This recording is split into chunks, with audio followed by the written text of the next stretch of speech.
please stand for that, and then we will have a invocation by Sam Bushman, and we have Nathaniel Bischoff here, one of our students who owns his education. He wanted to hear this parent meeting information himself. He's going to conduct the Pledge of Allegiance. So please rise and let's sing Children of Liberty. Thank you.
Our dear Father in heaven, we come before thee with gratitude in our hearts for the free country that we live in. We pray for peace around the world. We thank thee for the opportunity that we have for our children to attend a school that believes in God, family, and country.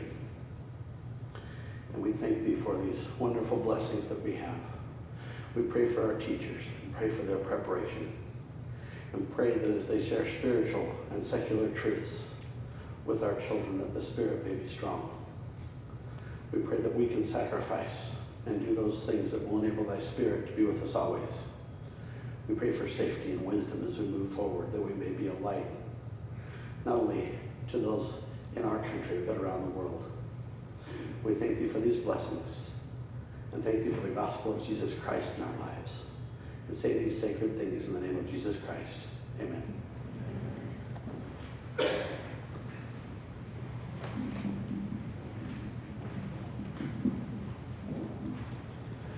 In the honor of one nation under God, please stand with me and recite the Pledge of Allegiance. Ready, begin. I pledge allegiance to the flag of the United States of America and to the republic for which it stands, one nation under God, indivisible, with liberty and justice for all. Thank you, Nathan. Thank you, Sam and Julie. Sam and Julie take care of our teachers with our Teachers Cafe in the Teachers Lounge. They stock that and done that for many, many years. Thanks also to Rob Swenson and Jenny Burr for that music. We appreciate all of your being here. We're grateful for your support. We know your time is precious. We are going to cover these items tonight as quickly but as carefully as we can. You should have with you in your hand these items. They should be all together with the exception of maybe this flyer, which was at the Development Committee booth about the family ball, and you'll hear more about that in just a minute. This is a required parent meeting. There's only 2 of those in the year. We appreciate, on behalf of the Board of Trustees, many of whom are here, they'll be introduced in a minute, and our administration and teachers, we're grateful for your coming, many of you together. What we have to say tonight is important. It has to do with the health and the well-being of our homes and our families and our children. So we appreciate your being here. We do want you to record your attendance, and you do that on your parent service and training record, which is on Veracross. Go to the household tab at the top of the Parent Veracross page, and then click on Parent Service and Training Record. And you can record your attendance. We do expect some reading. This is school. We let you know about this coming into the school year. We're not forgetting, we're reminding. Repetition is the mother of all learning. These 4 booklets, and they're small, we do expect you to read and record that you have read them by the end of the school year. It is a condition of your re-enrollment. You can find digital copies of some of these on that Parent Service and Training Record page, because you need to click that you read them on that same page where you record your attendance of these 2 required parent meetings. Everything that's said and handed out and distributed at this meeting will also be on our Veracross website. The video, you don't have to request the video anymore. If there's something that we just went too fast on, you can watch it. It'll be right here on the Parent Resources link of the Veracross page. You may also begin re-enrolling for next year, if we don't scare you off tonight, that is. And the links are going to be right there above that Parent Resources and Parent Service Organization link on Veracross. Also, just a reminder that if you're interested in participating in Science Fair, which is for grades 6 through 12, and it's optional, you do need to at least indicate your intent to do that by filling out this form on Veracross. It's a green bar right above this parent meeting link, and the science department would greatly appreciate knowing if you are opting in to Science Fair, grades 6 through 12. That's due by tomorrow at midnight. Mrs. Acuna, did I get that right? By tomorrow at midnight. Then the Science Fair, which actually takes place in late February, and all entries will be due in late February, we will submit the finalists to the Central Utah Science and Engineering Fair, which is held at BYU. We'll submit the finalists on February 28th. Okay, many of you have been working on them already, so you've been doing this already, but it's due tomorrow if you're really going to do this. Okay, we're going to hear from our Parent Service Organization President, Laura Hale, first. After which we'll hear some remarks from our Board of Trustees. Jim Stice, our chairman, is not able to be here tonight, and so one of our former chairman, current trustee, and chair of our Finance Committee, Dan Burton, will address us in place of Jim. Actually, Dan, we're going to have Shannon go before you. So we'll go Laura, and then Shannon. I'll introduce Shannon, then Dan. Laura Hale, let's give her a big round of applause. Not easy to be the Parent Service Organization President. Thanks for being here, Laura, for all you do.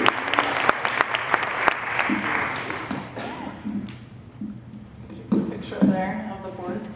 There we go. So like Grant said, I'm here representing the Parent Service Organization. You might be sick of seeing my face, I don't know. But I have the privilege of working with this wonderful group of women, and we help create opportunities for all of you to serve, and then we turn around and work with you. And because of you, a lot of magic happens here at American Heritage School.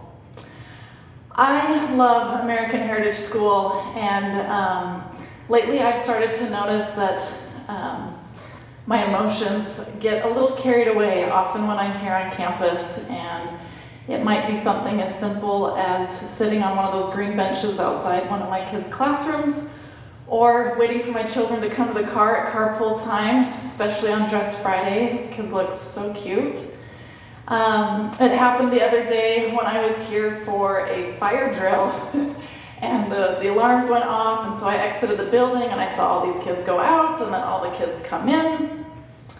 When I was here at the concert for the 4th through 6th grade in December, the Christmas concert, and all these chairs were filled with your children, I got that feeling again, and that feeling of gratitude of how blessed I am to have 5 children here at American Heritage.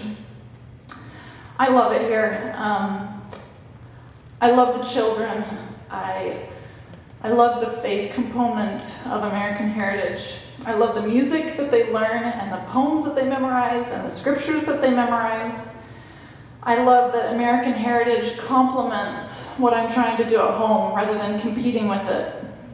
I even love the uniform, and I love the spirit here. I love the teachers, and I love that the teachers here love to teach.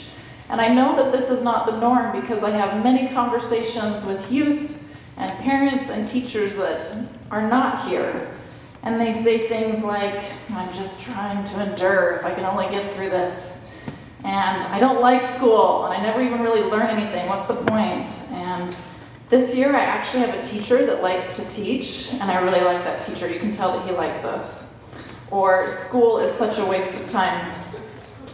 I love that my children don't experience that the teachers here love to teach and they love our children. I love that my children are not just enduring or surviving school, but that they're thriving, and they are so excited to tell me about all the things that they are learning as soon as they get back into the car at the end of the day. I love the artwork here. I love that we celebrate Constitution Day. I love how clean everything is. I love that the children have a stewardship minute, sometimes more than once a day, but usually at least once a day, where they help clean the building. I love the administrators and the facilities team and other faculty that help support teachers here. And as part of my role here, I get to see a lot of behind the scenes, and I will tell you that there is an awful lot of love here. A lot of love, a lot of prayer, a lot of sacrifice. So I could go on and on about all the different reasons why I love American Heritage, but I'll end with one last one, and that is that I love that parental involvement is not only encouraged here, but it is required.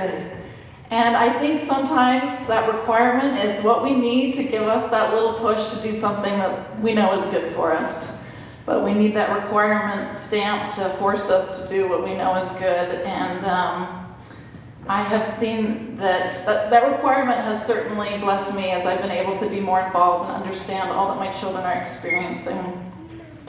So I'd encourage you to continue to use Mr. Beckwith's weekly emails for news from our parent service organization. We have a little section in there, and we post any upcoming needs. You can also go through Veracross on that link, the PSO link. I will just make you aware of a few things that are coming up that we still could use more people.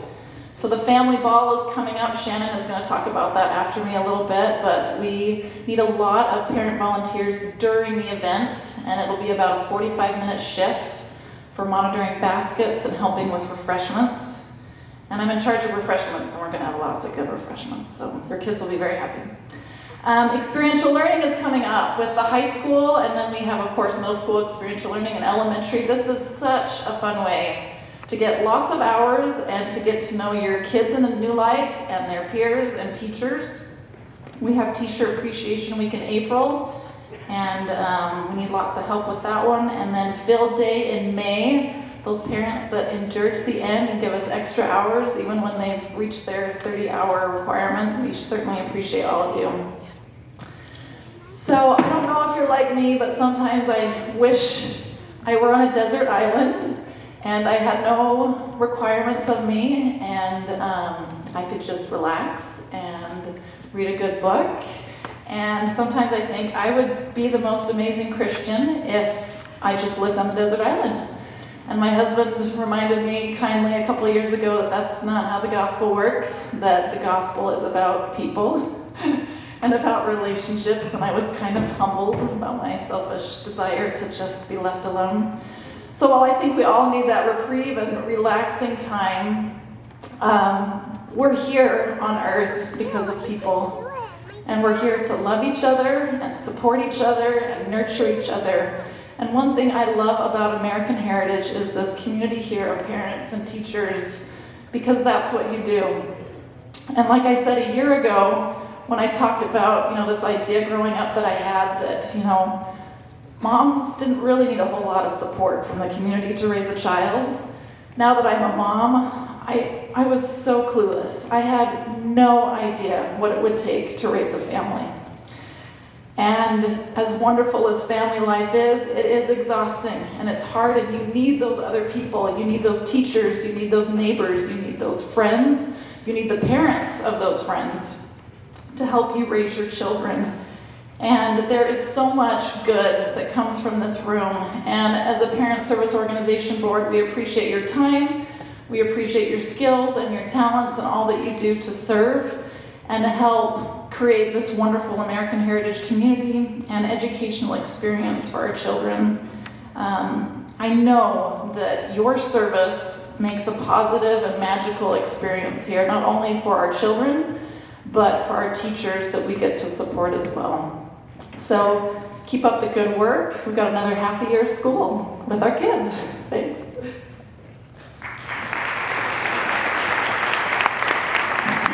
Thank you, Laura. Shannon Brown is the past Parent Service Organization President. She was then asked if she would join our Board of Trustees. Come on over here, Shannon. And she's been doing that for 2 years. She is the first member of our Board of Trustees that I know of who also accepted the assignment to serve as the Gala Chair at the same time as she served as a trustee and Development Committee Chair. So she has broad shoulders and a lot of talent and a lot of experience. Let's give her a big round of applause.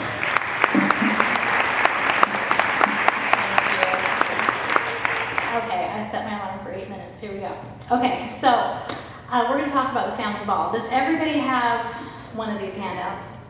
If you don't have one, raise your hand. You need it.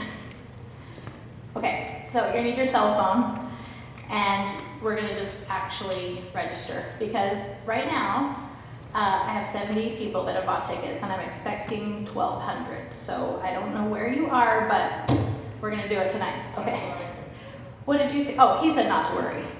So, no, this is going to be an awesome event. So, I haven't seen it done, so don't compare it to anything you've had happen here before, because this is my version of the family ball, and I'm a perfectionist. And if you came to the gala, I tried to put on a really nice event. So, this is going to be first class. When your kids walk into the Patriot Arena over there, I kind of hope their mouths will drop a little bit and they'll just think, where am I? This is magical. So, that's what I'm shooting for, okay? Okay, so this is what you do. You take out your phone, and you're going to turn your camera on and then point it at that little box with the squiggles in it. That's the QR code.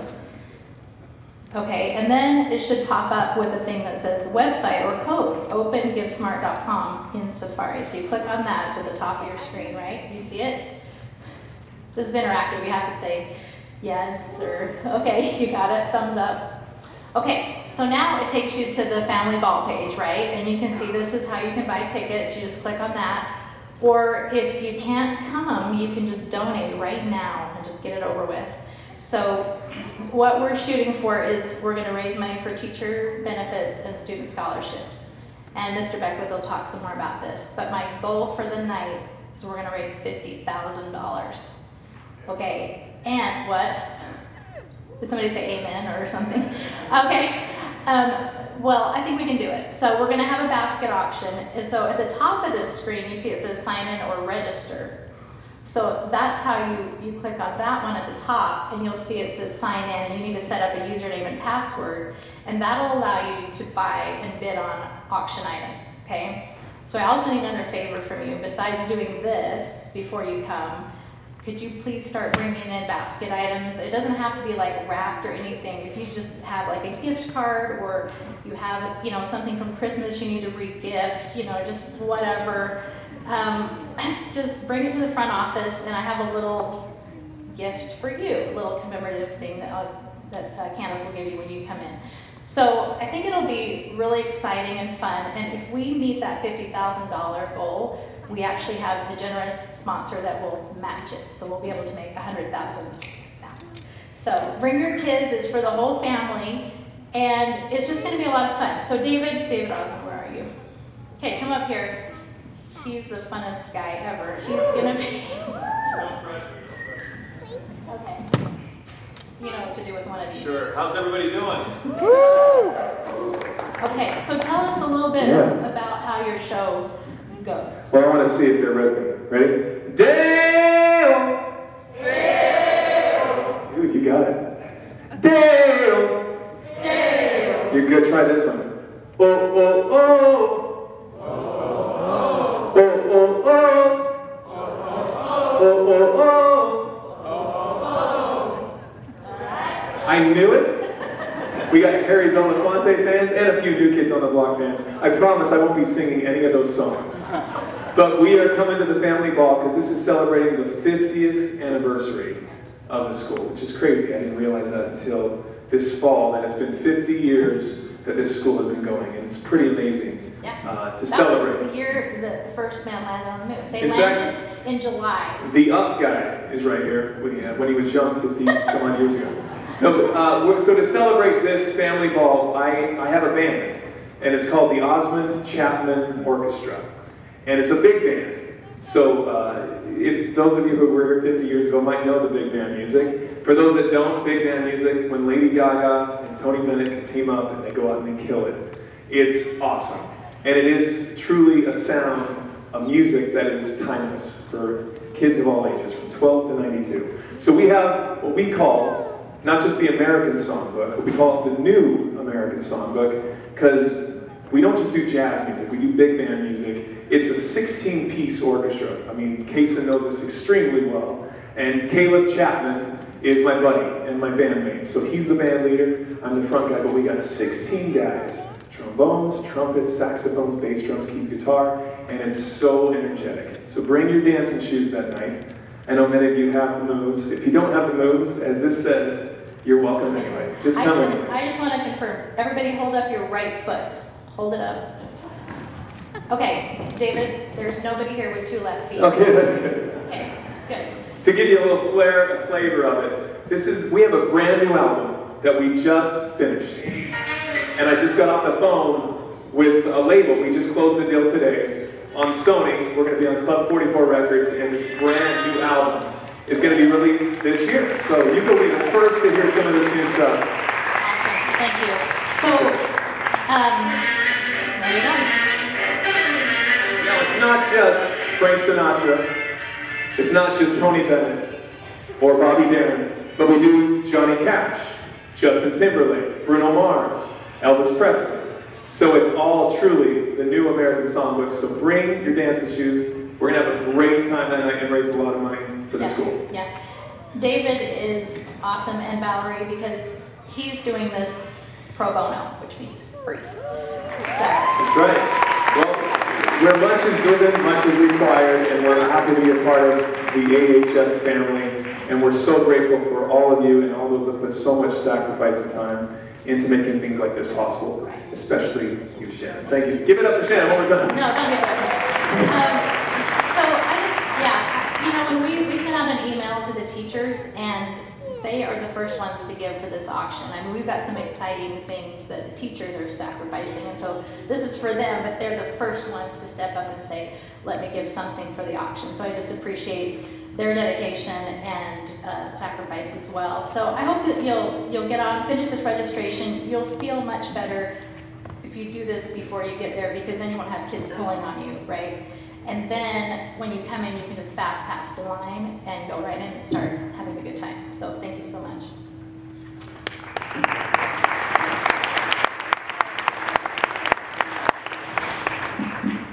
Thank you, Shannon. Dan Burton, member of our Board of Trustees, he was just introduced. Dan, thank you for being here. Dan needs to leave with his wife. They have children who are in, I think, a game tonight that they're going to try and make. So thank you, Dan, for being here, and we'll turn the time over to you. Thanks, Grant. It's great to be here with you together this evening. And thank you to Laura and Shannon. They're such wonderful examples of the incredible parents that we have at this school that make such a difference. I, like Laura, have found over the years that when I walk through those front doors, sometimes the emotions come to the fore. And I just wanted to share a couple brief experiences and specific examples from the perspective of the board by way of a thematic element or two, and then I'll wrap up.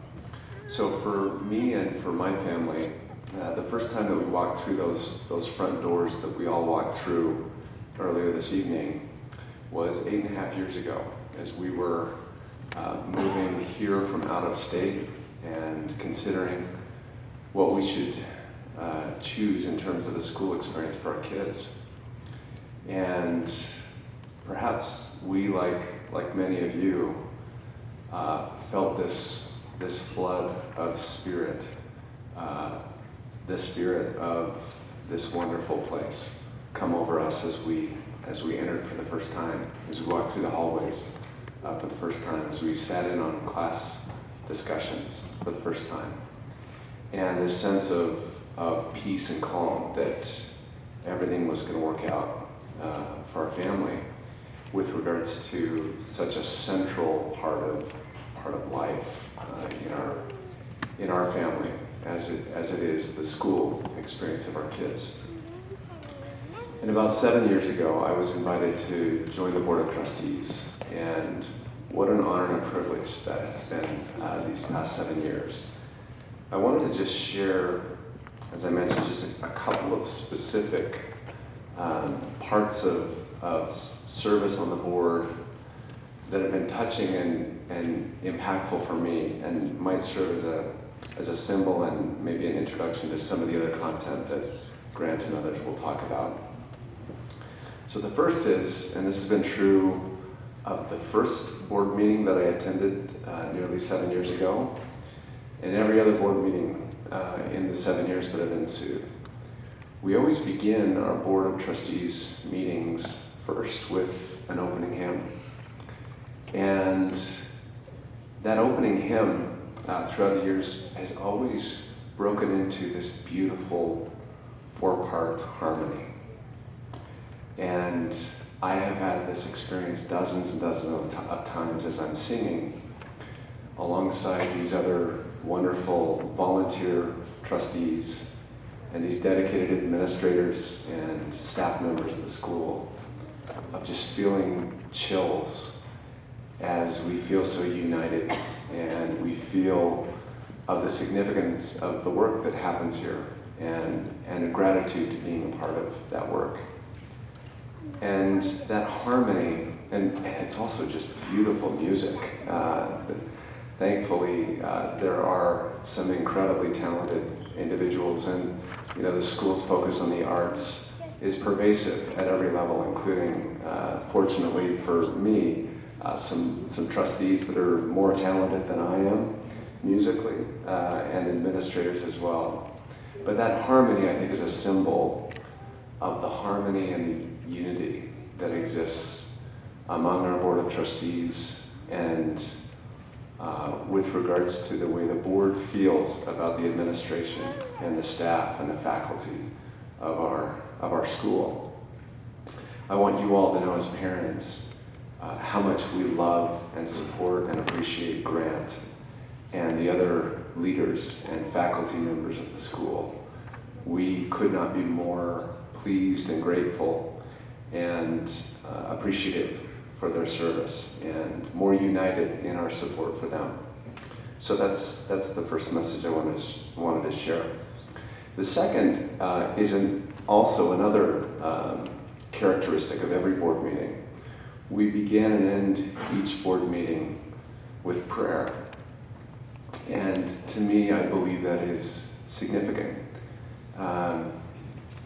And I have had many experiences where the prayers that were offered in those board meetings brought that same kind of spirit to the fore that I felt when I first walked through the doors of this wonderful place. And they bring to the fore this sense that the work that goes on here is sacred work. It's important work. It is work that matters.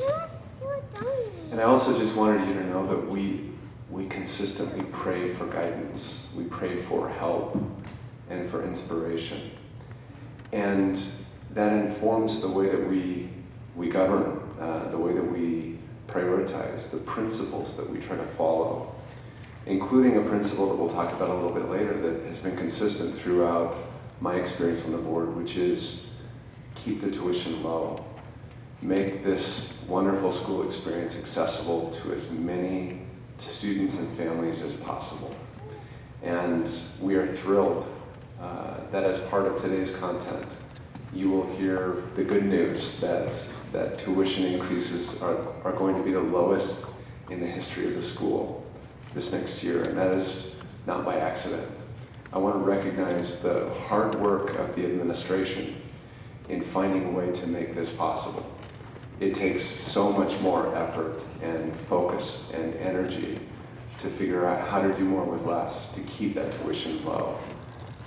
And we as a board feel so grateful for the wonderful, dedicated efforts of our administration, our faculty.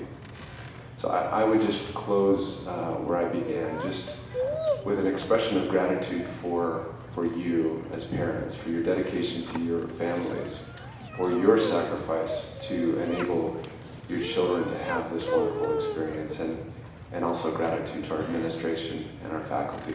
Thank you very much.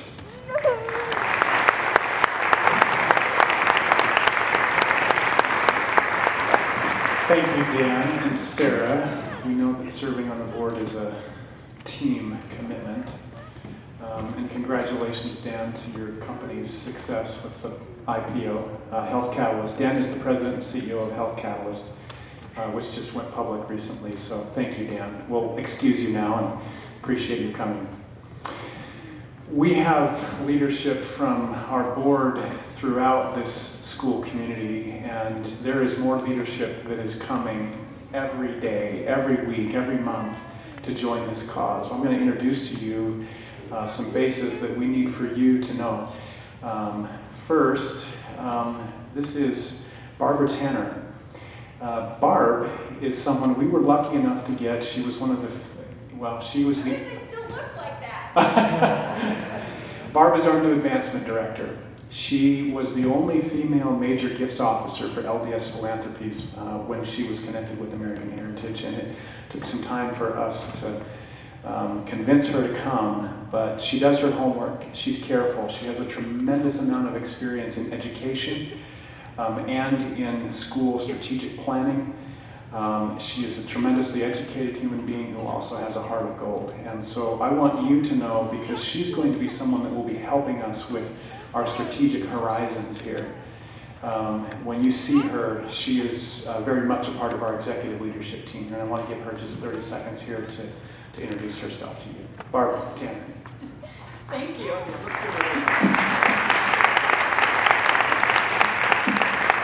I'm cracking up at the 30-second thing. What do I say in 30 seconds? It's so nice to meet you. But I will be super brief. I've been an educator for 27 years. I spent 6 years in the business sector before I found my, is it the ikigai? What's that Japanese word? Anyway, it means your passion, a thing that you were born to do. I love being an educator. I did my undergrad at BYU in liberal arts. I got my credential at UC Irvine in California. And then later, after teaching for quite a few years, I received my master's at Harvard in school development, and then a master's at Columbia in organization and leadership. So I worked several years at Philanthropies. That helped round out my school development chops, I hope, because that development, the fundraising piece of development is actually really critical. As big as your vision is, you can't make it happen if you don't know how to acquire the resources you need to give it flesh and bone. Anyway, I'm so excited to be here.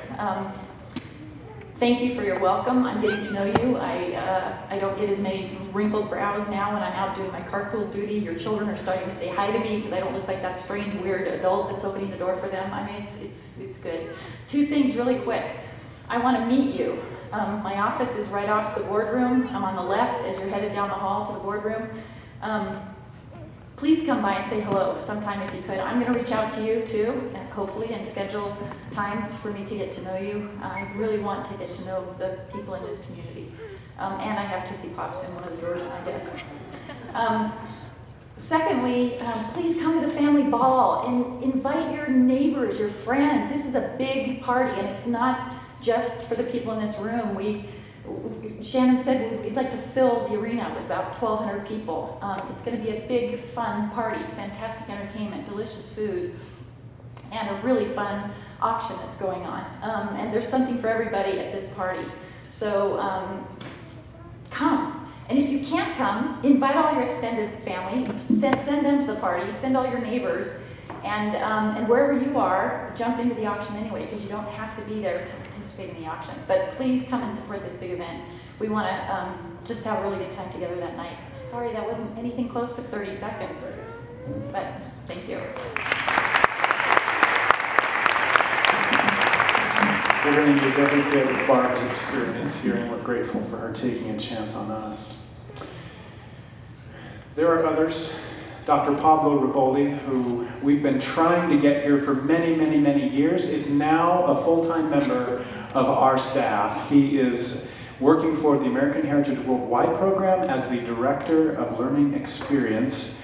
Dr. Riboldi did a consultative study for our school that helped us to improve our curriculum and instruction, and we are just so thrilled to have him here. This is the Winnetana family, who has come from New Zealand. Some of you have read about them. They are here in the role of Assistant Athletic Directorship, and their family. I'm going to mention some things about them soon.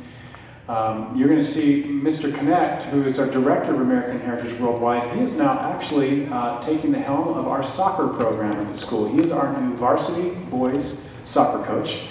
We'll mention him a little bit later too.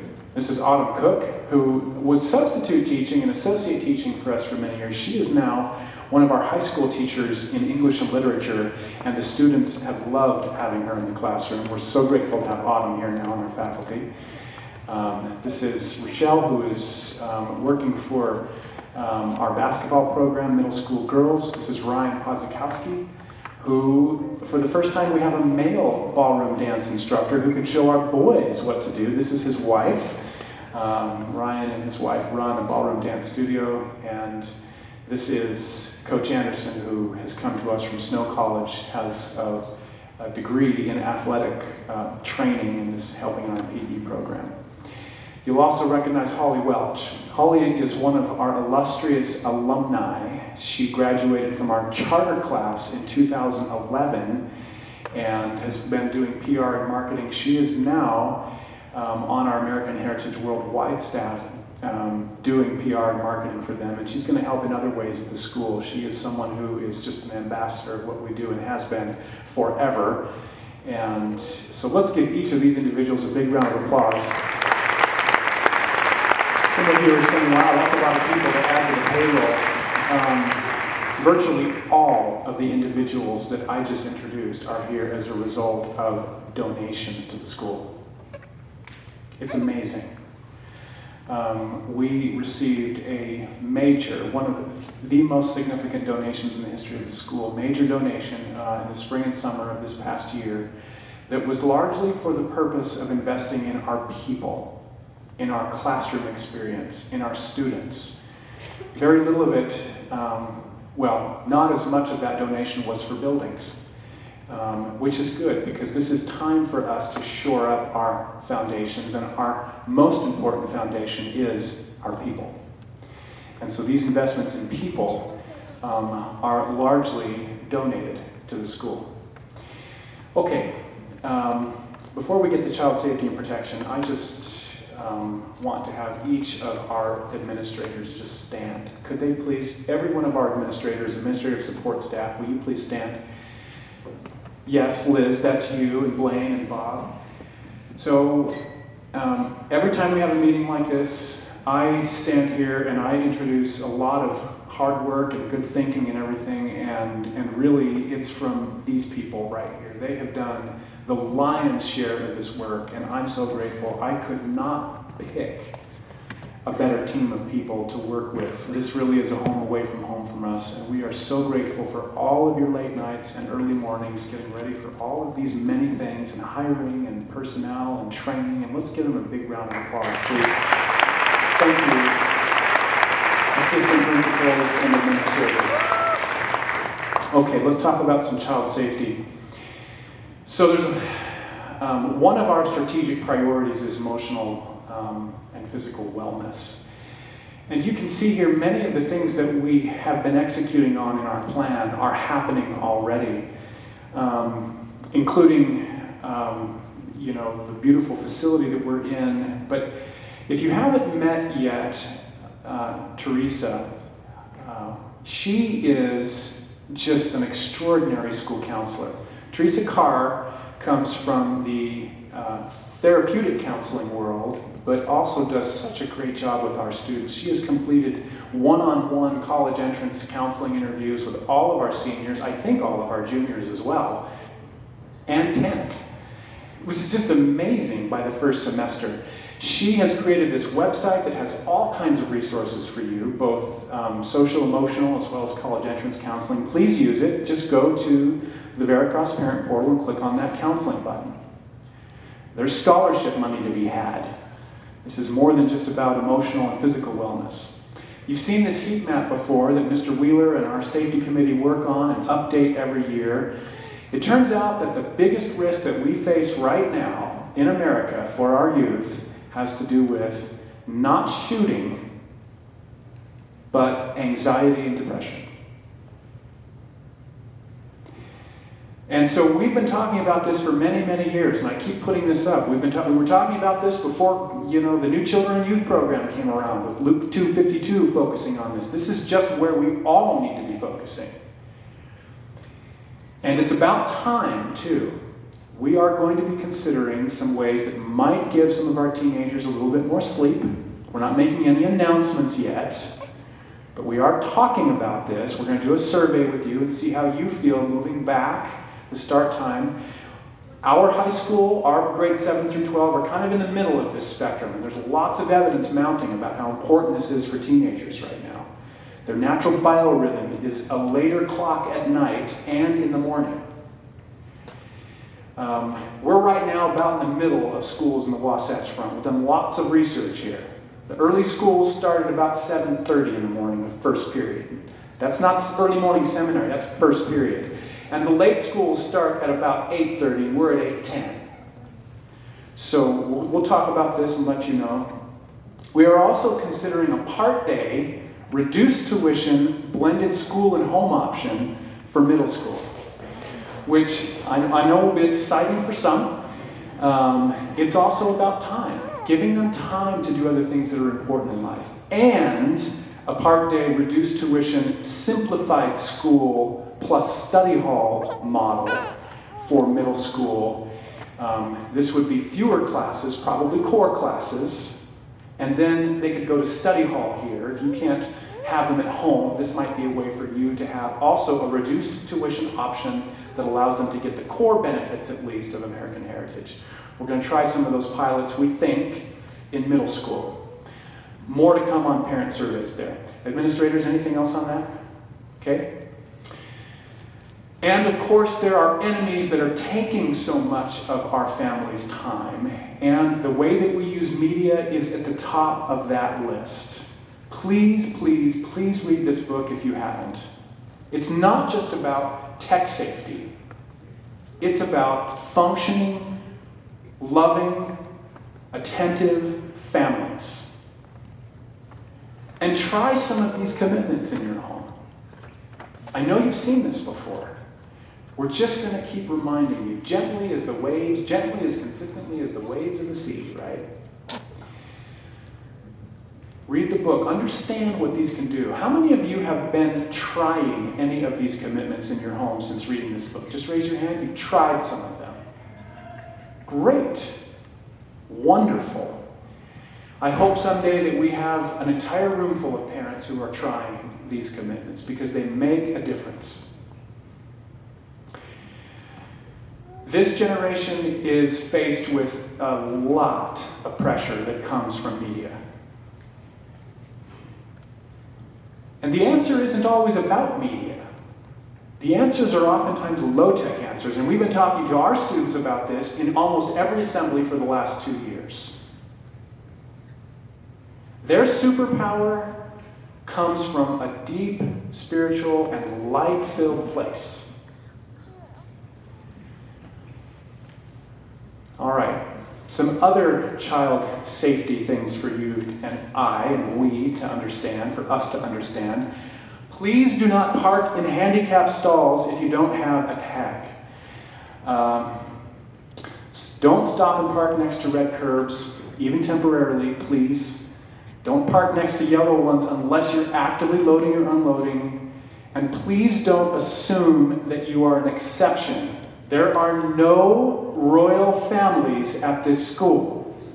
I could tell you story after story after story of how board members, administrators, faculty, donors, their children, their families have been asked to keep the commitments here. We all keep the commitments at this school. Okay, so please don't assume that you're an exception. I don't care who you are in terms of what you're doing in the organizational chain here. I shouldn't say we. This is all of us. On 700 North, just don't double park there along 700 North.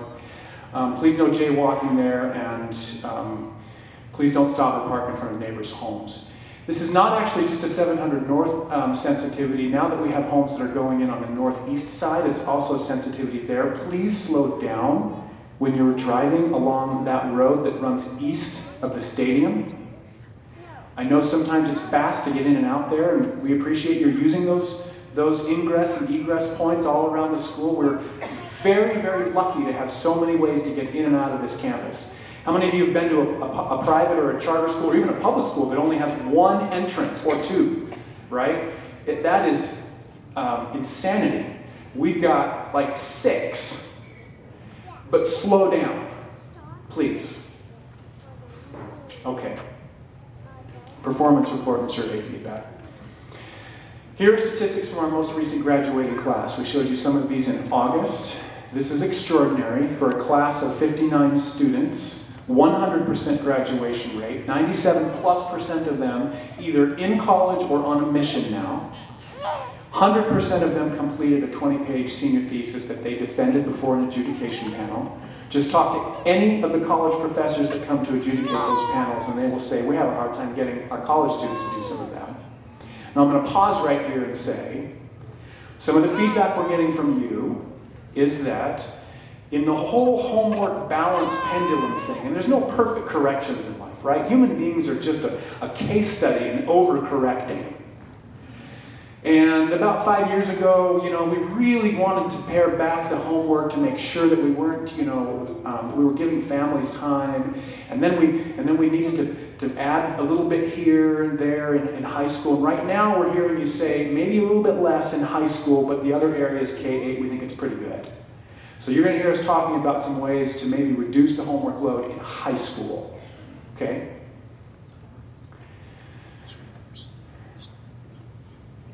$107 college applications, 25 of those 59 students on scholarship to the college that they chose to attend. And we have a mission culture here. And I'm going to talk about that a little bit later too. This is a pretty unique thing about our high school. There's a lot of high schools that send out missionaries, especially in northern Utah County. But there's something special going on here there.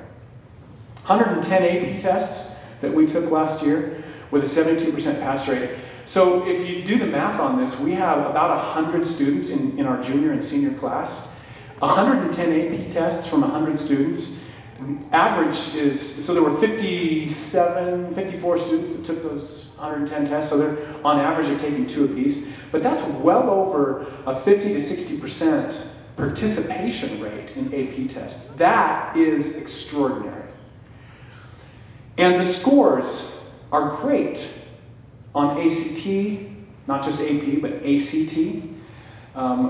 These scores would be much higher if we only admitted students in the top 95th percentile on standardized testing, which we don't. Most private schools do that. They only let you in if you score 95th percentile or above. We don't. We're a fairly open admission. If your heart's in the right place, we're a fairly open admission school, but even then you can see those ACT scores are very high.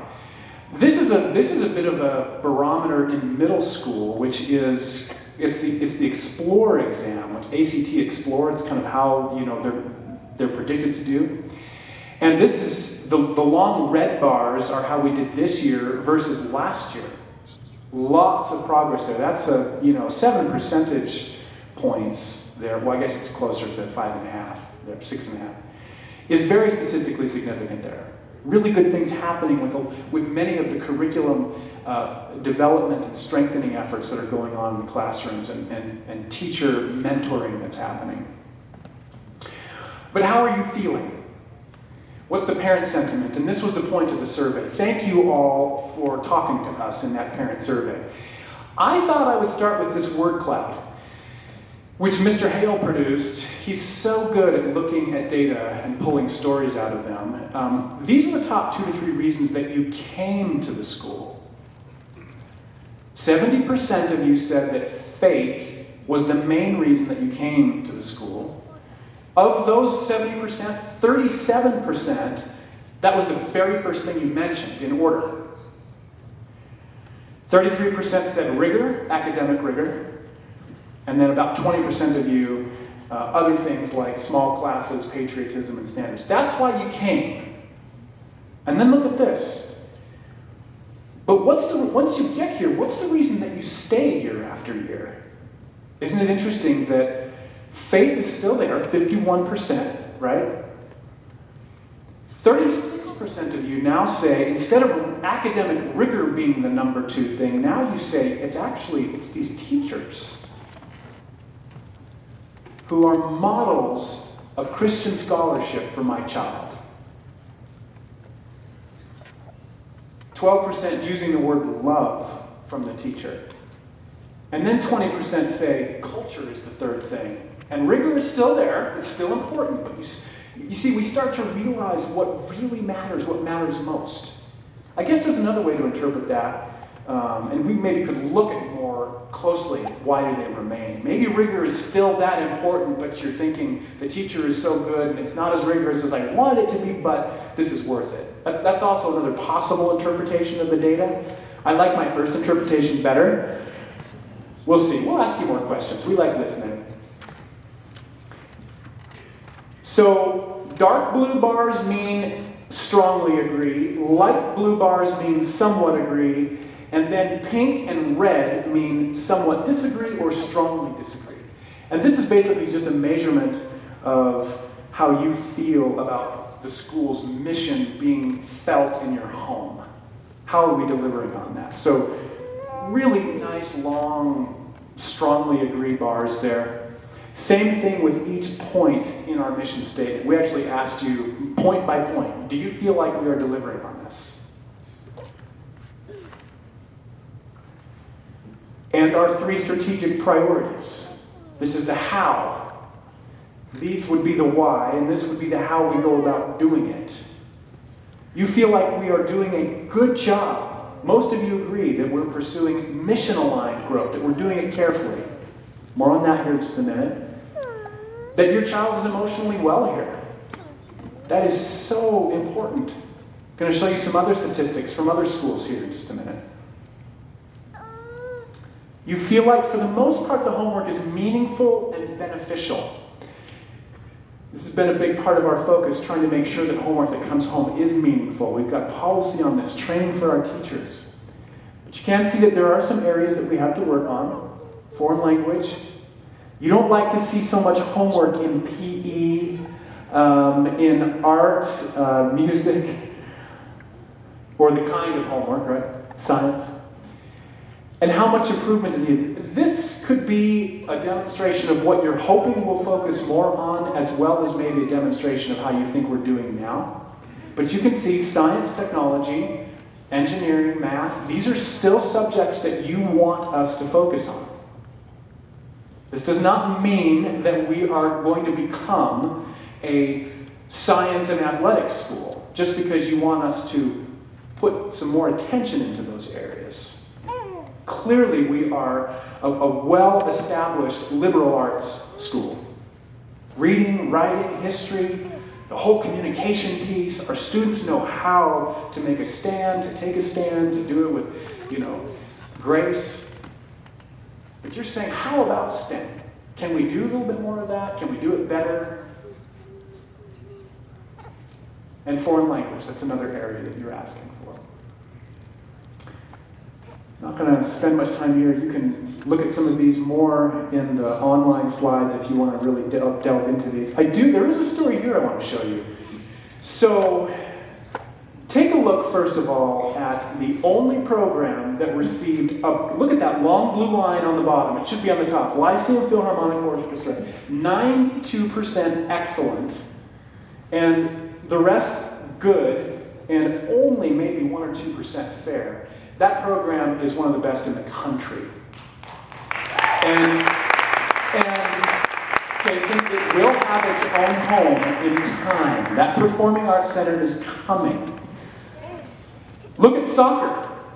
Well, before I get to soccer, so this was the #1 national Billboard chart CD release by a high school orchestra. You can see there, we have proof. We screen captured, right? And then soccer was the other story on this slide, which is you were not too crazy about our soccer program, at least last year. And so we made some changes there, and Peter Connect is a U.S. soccer national certified coach who has done this many, many times with his own boys and other teams. We know he is inspiring because he's been doing this for students around the world. He's the director of our American Heritage Worldwide program.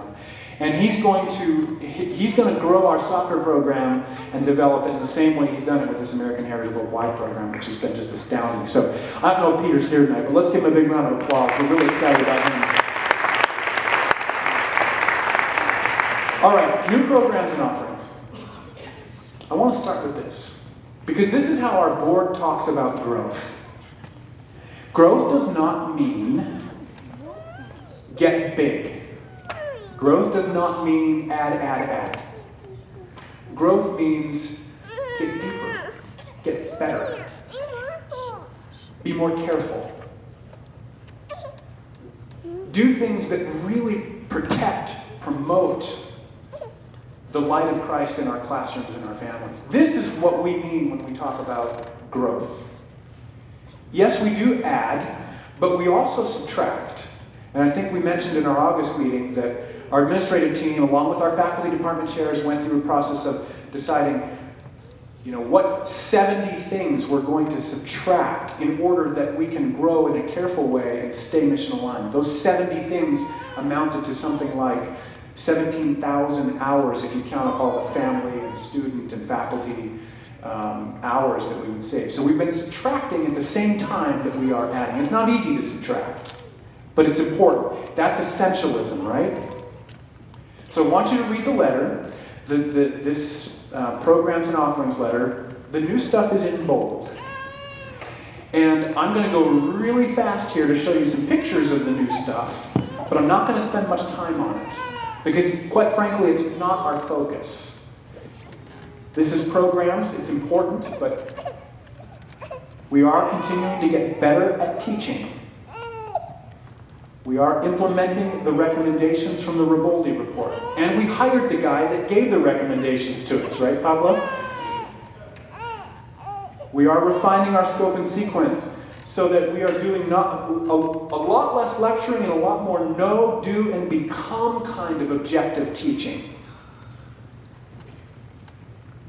We are adding some classes. This is middle and high school. In elementary school, we're doing some things too that will excite our students and infuse some more love of learning there.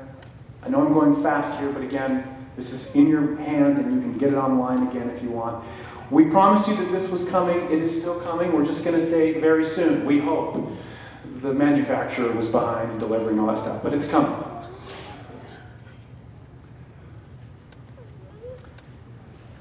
This Girls Who Code program has been very popular. Raise your hand if you've had a girl who's done this, been in this program, okay? The girls who are there really love this, and we have boys who are asking for it too, and we think we'll try and do something for the boys that want to do some more computer science. We do have a new science curriculum that has used a little bit more online resources. That's been good for experiments that can't be easily done in a middle school classroom. It simulates experiments. We still do actual experiments, but this has been very helpful as well. A CNC machine, this is a materials cutting machine, as well as a Glowforge, and 3D printers that we use for our students now, and we're going to create a completely new space for our creativity and makerspace lab in the new building I'm about to show you. This will give our students and teachers a place to do more of this kind of creative problem solving with STEM. This Space Academy filled up, I think, within just a few days of our announcing it. So we know that you're interested in this kind of thing. And we will find ways to get everyone involved in this who wants to be. Mr. DeBerg really would like more high school students. I think it filled up almost completely with grades 5 through 9. Mr. DeBerg is going to teach some high school students to be a part of this as mentors as well. And then eventually, because this Space Academy program is happening largely at Renaissance Academy, which has a space simulator and a shuttle simulator program there, we're actually building one of those here. So we won't have to drive there, and it can be built into our curricular day, not after-school evening programs. Space is such a great environment to simulate so many different kinds of science and manipulate different kinds of variables. Okay, athletics, not going to spend a lot of time there. I think you all get a sense we're doing some good work there. We talked about our fine arts. Clearly, some of our premier programs at the school and continuing to do amazing things that just, quite frankly, jaw-dropping. We don't know how they can get better every year, but they just do. Very exciting invitation to perform at the American Choral Directors Association National Conference on March 6th.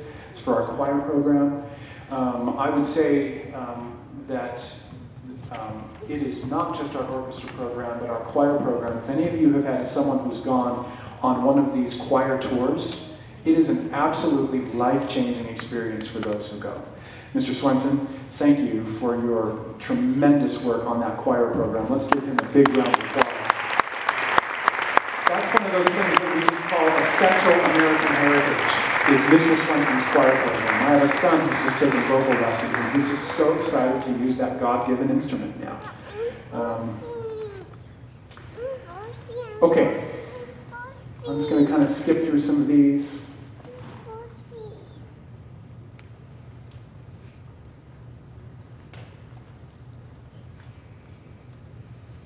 This Science of Happiness course, which is taught by Mrs. Acuna, has been very popular for our 8th grade students and very important at that time in life. Understanding the roots and the skills of real happiness. It gets so confusing for them at that age. What is real happiness? You know, is a party happiness? And she just does such a great job of blending the research with the gospel teaching and light around that topic. Okay. You've seen this picture before. We are about to break ground on number 11 and number 12. This is the arena and the high school building. We call this our high school building. This will be the auxiliary gym, and this will be the new classroom building that will have space for not just classrooms, but food services, a full kitchen and cafeteria. We want there to be healthy options for students for lunch and for snacks after school and things. As we said, there will be a STEM facility upstairs. There will be multiple classrooms that can be used for high school, middle school. There will be additional administrative office spaces. As you can see, we have leadership that's joining us. Many of them are doubling up in small offices right now. They will have space here. This picture that you're looking at will not all be constructed this coming year. The piece we're constructing is right here. This is looking from North County Boulevard. These phases are not yet funded and will not be built yet, and the Performing Arts Center will be right here. This is what it will look like next spring. Not this spring, but next spring.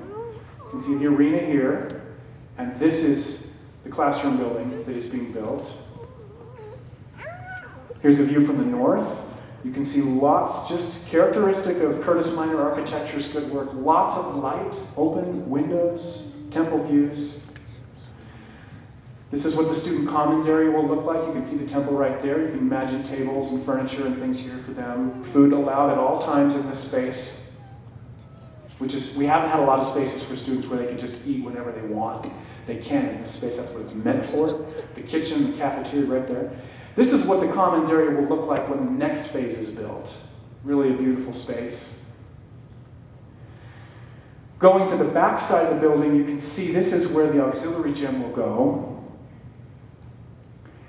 And it also will have beautiful light-filled views of the mountains.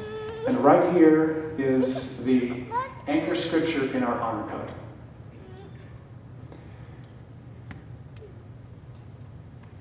Lawyer that asked Jesus what's the greatest commandment in the law, right? Love the Lord thy God with all thy heart, mind, and strength. This is the first great commandment. The second is like unto it. Thou shalt love thy neighbor as thyself. On these two hang all the law and the prophets. We won't put all of that up there, but we'll put the key pieces. So they'll see it wherever they walk. Pretty interesting thing to put on a gym. But then again, so is scholarship. Scholarship is hanging over the entrance that most of the students enter to our gym. I thank Mrs. Swim for that. That was her idea. She said, you know, most gyms have things like grit and endurance and fight. Go fight, win. And she said, but we use athletics as a tool to teach. So scholarship went there. That's the middle of our 3 core values, right? Christian character, transformational scholarship, and responsible living. So, how can you help? That is all going to be donated. All of that you just saw is donated completely, including funds for carrying costs of those buildings, maintenance and repair funds, even people that will service those buildings. Yes, that's right. I think that's a pretty big deal, right? And by the way, those buildings are going to help us to have smaller class sizes because right now we don't have places to put an additional classroom to divide up some classes, and this will help a lot. Keeping tuition low and small class sizes are 2 of the most important priorities for our board. How can you help? Well, honestly, we got the building part taken care of. We need mission people. That's what we need your help with. And our annual fund is a big part of that. This is the why of the annual. The annual fund is for keeping mission students and attracting mission students, as well as helping faculty members who need help being here with their children. That's what the annual fund is for. We've raised $506,000 of that $650,000 goal to date. We have $144,000 to go. Most of that was raised at the gala. Thank you so much for your help at the gala. How do we raise 144? Shannon talked to come to the band ball, help us there. But honestly, if we were to divide 144,000 up by 400 families, it's $360. We could finish our entire annual fund goal this week if everyone would donate $360. And by the way, that's without the match. If we matched that, we would reach our stretch goal of $800,000 on the year. So please help in whatever way you can. We know that for some of you, making the tuition payment is all you can make, and thank you for that. It's not easy, we know. All right, let's wrap this up. This is a picture of our vision. Our vision doesn't have as much to do with buildings as it does with people. This is Alex Hill and Devin Burnham Hill, who just got married to each other. They're both alumni. Alex served a mission and then came back, and he and Devin dated and decided to get married. These are faces and stories of why we do what we do here. American Heritage has a culture of faith. We have a culture of family. Sometimes families actually become more families than they thought here. Are Jay or Laurel or Tracy or Michelle here? Okay, right there. By contrast, there is one of the most significant demographic shifts, and I've been talking about this, we've been talking about this for the last 10 years now. One of the most significant demographic shifts in the last 100 years is in full swing right now. The rise of the nuns not N-U-N-S's, but N-O-N-E-S's. They're leaving the faith of their fathers and they're leaving organized religion. Jared Halverson who is an institute teacher, he's a parent here and an institute teacher in Salt Lake, and he has studied anti-religious sentiment at Vanderbilt. He's got his PhD. He's been watching this closely too, and he just told all our teachers, he said, it's interesting, you learn about this group of nuns that are leaving faith. What they say about themselves is that it isn't that they don't think that spirituality is important. In fact, what they're saying is they're spiritual but not religious, which is interesting. What they're essentially saying is, I can be spiritual by myself in an isolated kind of way. In the mountains by myself, on my phone by myself, I don't know. I think it's important, though, for us to recognize some of the things that are happening in this same demographic, right? And to connect these dots. We are here at this school because we believe that these dots are all connected to a loss of faith. At some level, somewhere, sometime along the chain, there was some... Now, of course, there are a lot of things that happen that aren't a result of someone leaving their faith, right? Abuse can happen whether someone's in the church or out of it, or with faith or without it. But we do believe that faith could play a huge role in turning a lot of this stuff around. In fact, secular researchers believe that too. Even the Utah Department of Drug and Alcohol Prevention says that the number one protective factor in schools, in high schools, is religiosity. The number one protective factor against using drugs and alcohol, as well as for other antisocial behaviors, is religion. So, how do we do that in schools? Drinking might be going down, we might be getting healthier, but we know that marijuana use is going up, and we saw that coming a long time ago. Many of you have seen this slide many times. Faith is part of the answer. It's a really important part of the answer. And we are here because we believe that staying on the covenant path requires a community to help you stay on that covenant path. And the statistics in a community that's really focused on uniting the Christian home and the Christian church and the Christian school, there are outcomes that can be measured. This is 9 years of measurement now, right? It's not a coincidence. And we don't take credit for it as a school. We say it's you, but we're bringing you together. That's what we do as a school. We bring you, faithful families, together who make this happen. Now, how do we do this kind of transformational scholarship, right? So it turns out that we haven't been so good at creating a community that is very diverse. Utah County, it's hard to be diverse in Utah County, right?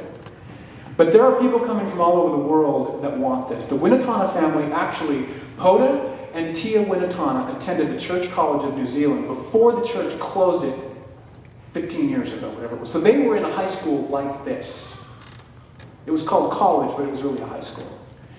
Now they don't have it for their children in New Zealand, but they wanted it. And when they came across American Heritage, they said, that is what we want. They didn't come here for basketball. They came here for the school. And I don't know if Poda or Tia are here, but this is really their story to tell. But they're not the only ones. There are others that are coming from around the world to be a part of this. And again, we haven't done such a great job making the school a safe and welcome place for people who are from diverse cultural and racial and ethnic backgrounds. This is Keba, who is from Mali, Africa. You can see he's had a very, very different life experience. He is Muslim. This is a picture of him and his family and his tribe looking at an American Heritage School annual report, trying to decide, is this something I want to try? He is an extraordinary basketball player. But we didn't bring Keba here to play basketball, and he didn't come here to play basketball. He could play basketball in a much more competitive environment somewhere else. He's here, and we need him here because he brings something to us that we haven't been so good at, that we haven't really understood well. And our students are already bonding with him and he with them in a way that's beautiful. And it's faithful. He believes in God. He wants a school that has that kind of culture, right?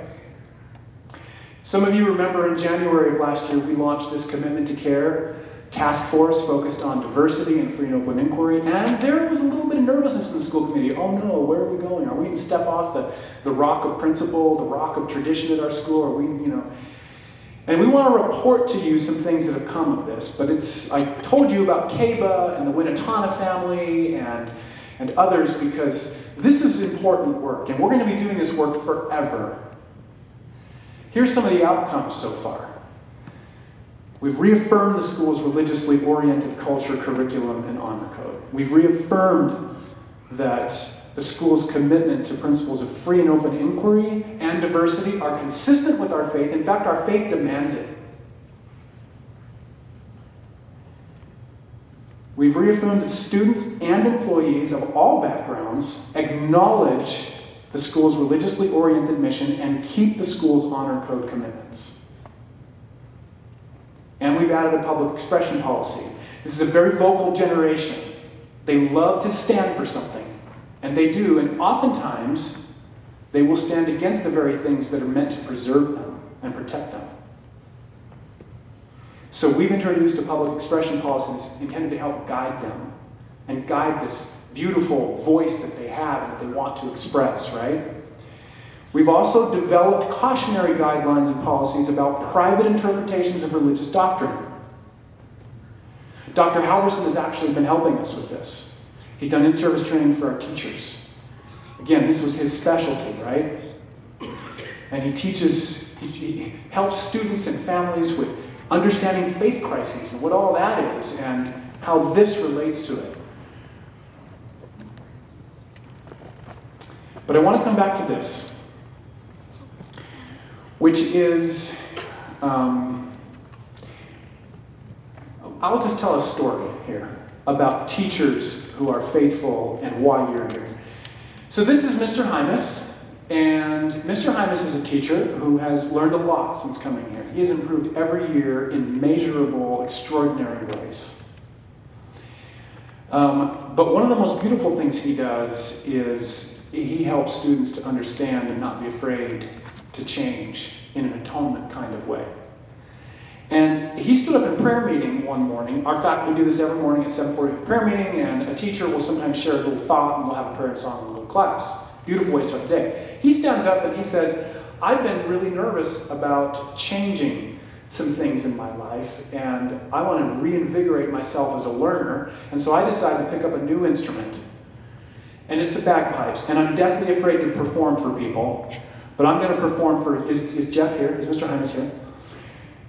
So he gets up with the bagpipes, which he just started playing, like a few months ago, and he says, this is so scary for me, but I'm going to do it. And so he starts playing Amazing Grace on the bagpipes.